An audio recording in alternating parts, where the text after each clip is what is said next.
make your inner engineering into a way of life for us adults. And so that's the first part. The second part was, I don't agree with you when you say that children are happy, small children. I don't agree with that because I have two small children. They're very happy at home. But when they go to school, kindergarten today is a war zone. They have to be equipped to fight a battle every day.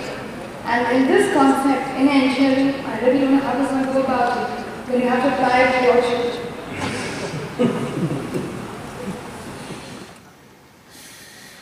Now, if children are very unhappy at school, I think we need to examine the teachers.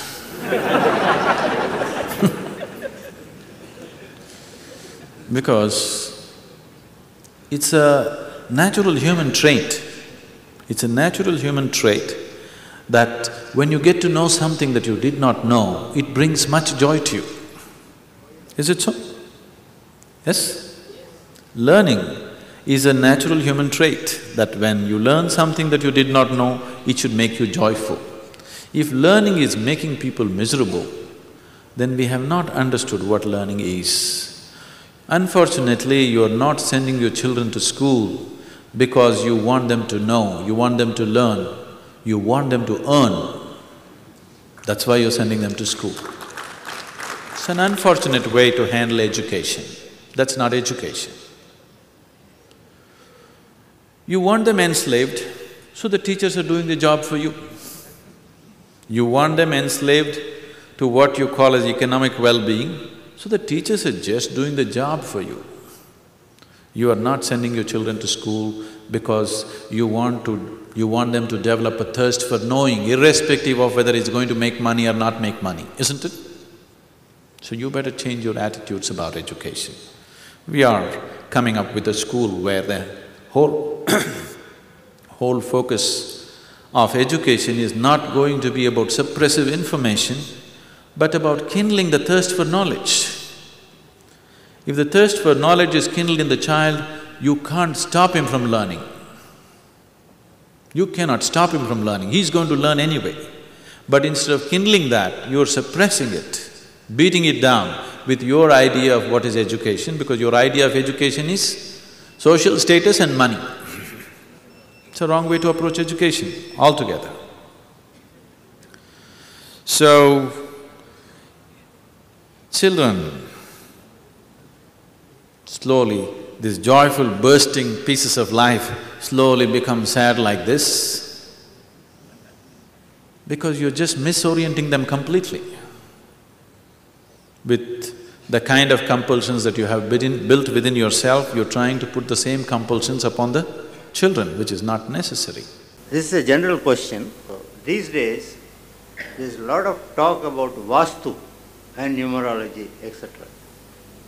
What will be your considered opinion? See, when fear rules you, we can make a science out of anything. Just 10 years ago, you did not know anything about Vastu. People lived well, isn't it? Are you living any better than your father or your grandfather who did not know anything about this Vastu nonsense? How this works? Vastu is simple architectural guidance. When you lived in a village, when you had no architect, you don't know how to build a house, without knowing. See, putting a roof span has always been the major problem, till steel and other metal structures came and RCC came. How to put a roof and how to enlarge the span has always been a challenge, because the only thing that you could use was either stone or wood, it was limited. So you don't know, you just have a 5-foot long timber, so what you would do? You would build 5 feet wide house and 100 feet long. If you live in this tunnel, definitely you will become physically, mentally sick one day. Isn't it so? So, for the rural folk, they created some simple architectural guidance which is different for different areas. If you're in the mountain, it's a different kind of Vastu, in the plains it's a different kind of Vastu, in different weathers and temperatures it's a different kind of Vastu. This was just a simple architectural guidance. Today, you have made it as if your life depends on it, as if your business runs on this. I'll tell you one incident. If somebody invites me to house, I'll just check out if they're good cooks. If they're good, I always go. I went to this house for lunch. It's a beautiful house. It's already about 8, 9 years old. And inside the house there's a little garden. Everything is fine except that in the garden, there's one tall casuarina pole encrusted in concrete foundation, standing in the garden, an ugly pole in the middle of the garden. I looked at this and it was totally out of place. I asked this lady, why this casuarina pole? Because there's no construction going on or anything. Oh, she was so ashamed and she didn't want to speak to me, all that. I asked why. And then she said, no, it's a vastu. I said, what happened? One day, one of our friends sent a vastu man to our house. He landed up. Because the friend had sent, she opened the door. Man came and sat inside, walked up and down the house with great authority, looked like this, like that and said, see, in your house, the northwestern corner is taller than the southwestern corner. If it's like this, she has 2 sons, he said, one of your children will die. She said, nonsense, you go. He left his card and went up. He knows how it works. He went away, this lady said, all this nonsense, she said. But then, in the evening, her children came back from school, she looked at both of them. You know, if they slip, she thinks they're going to die. If he feels, don't want to eat dinner today, she thinks he's going to fall dead in the night. It just worked on her. In a week's time, she's going crazy thinking which one is going to die. Then she has the card, she called the man. Okay, you said this, what can we do about it? How much it costs? He said, 50,000 rupees. He said, no, I don't have that kind of money. Haggled and came down to 15,000 rupees. He said, okay, 15,000 rupees, come save my children.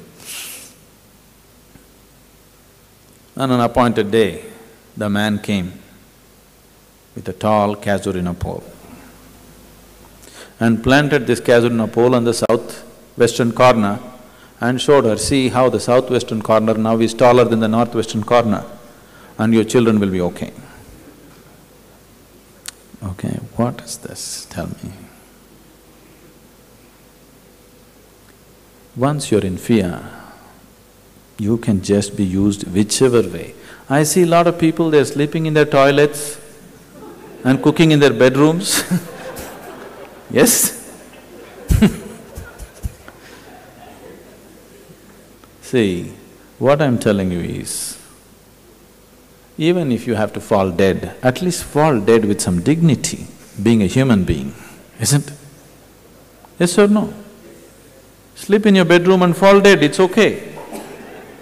What's the point sleeping in the toilet and you living for 100 years? Live with some courage and dignity in your life, isn't it? Numerology, who created numbers? We created numbers, isn't it? Because you have 10 fingers, you said 0 to 9. If you had 12 fingers, it would be something else, isn't it so? Numbers were created by you, but today numbers are ruling your life. Way back, this is about 10 years ago, I am driving a Maruti car. And I am somebody who uses my car to the limit. Most of the time I drive my car at full blast.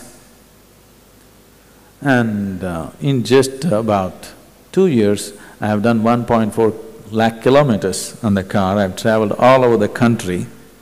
I've kept it well, but it's used to the limit, because most of the time I keep my car at full speed.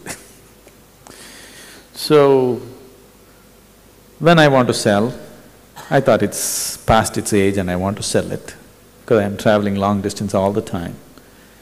Somebody that we know, one of our meditators said, if you're selling that car, it's only to me, he said. I said, why?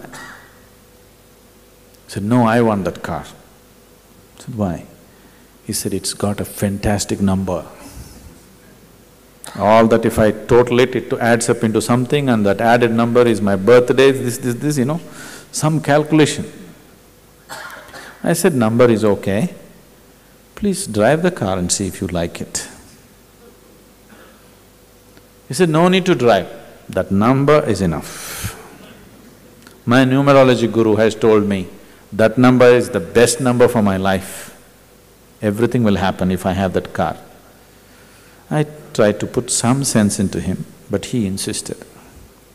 I said, it's okay, you find out what's the price. In the market, give me 10,000 rupees less, you take it. He decided to take it, and he said he'll pay 1 lakh. I said, okay. And he wants to take it on that particular day, 3rd day of the 3rd month at the 9th hour and something, you know. And he came with the money and he's supposed to take the car. He's brought 1 rupee less because he wants to give me 99999, whatever. Because he's brought this 1 rupee less, he's feeling so embarrassed, he's brought me a gift for 1500 rupees. I said, this was not needed, it's okay, 1 rupee is not my problem. But I wanted to finger him a little bit. I told him, see, the registration number, any moment we can change with 1,000, 2,000 rupees, we can change the number. Shouldn't you have checked the chassis and the engine number, whether it goes well with your birthday or not? The man again went into a fit. Then he immediately went and consulted his numerology guru. That numerology guru doesn't even know that chassis and engine has some number. He said, no, all those numbers no, this is the real number. Oh, and he came fully convinced, this is the real number, it doesn't matter. I said, okay, you take it, all the best for you. He took it. 3-4 weeks later, this is a car that I've used a lot, and literally at that time my travels were such, any number of nights I slept in the car, you know, the reclining seat. So he was you know, a man like this, I can understand how he will drive the car with how much fear. He was driving like this in Coimbatore city. This reclining thing, there's a little gear, it broke, and the backrest just went backwards.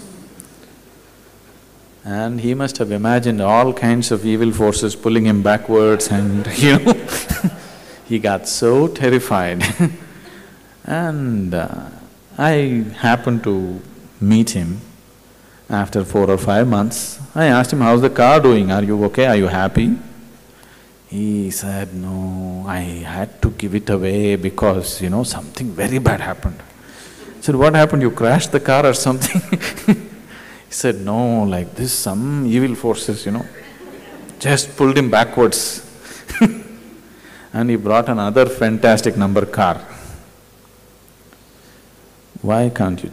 You know, why we don't have the courage to drive that car out of the showroom, swinging it out on the street? Why? Because you're not depending on your capability, you're expecting the stars to run your life, isn't it?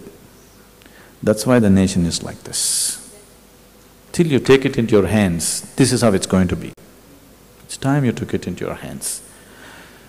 Why? Human nature is of a higher dimension, or numbers and stupid shapes and sizes, inanimate things in the world are of higher nature, you tell me, which is a higher possibility? And when you're alive as a human being, why are you letting stones and rocks and mud and earth rule your life? Human nature should decide the destiny of everything else, isn't it? But other things are deciding the destiny of human nature. It's a disgrace to humanity, really. Whenever I am with you, I feel I am very comfortable. In case if I am placed thousands of kilometers away from you, how could I communicate with? Generally a master, how he is communicating with the disciple. All the time physical presence may or may not be possible.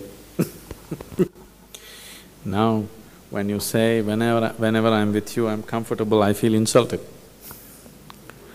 Because my whole life is about disturbing you, unsettling you from limited situations that you're trying to settle into.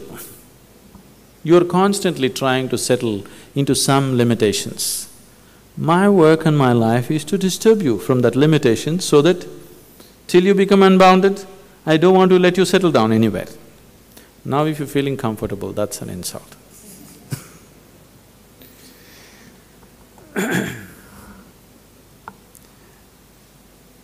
About how to communicate, you don't worry. You just keep yourself open. How to keep open also you do not know. Always, I'm not encouraging people to talk about anything which is not in their experience. I want you to stick to what is in your experience and see what's the next step. If you start talking about what is not in your experience, if I start talking about what is not in your experience, you have only two options. Either you have to believe me or disbelieve me, isn't it? Is there any other option? I think it's obscene to forcing you to believe me or forcing you to disbelieve me. It's not necessary. You just work with what you know and let's see what's the next step. If you want to go somewhere, this is the only way.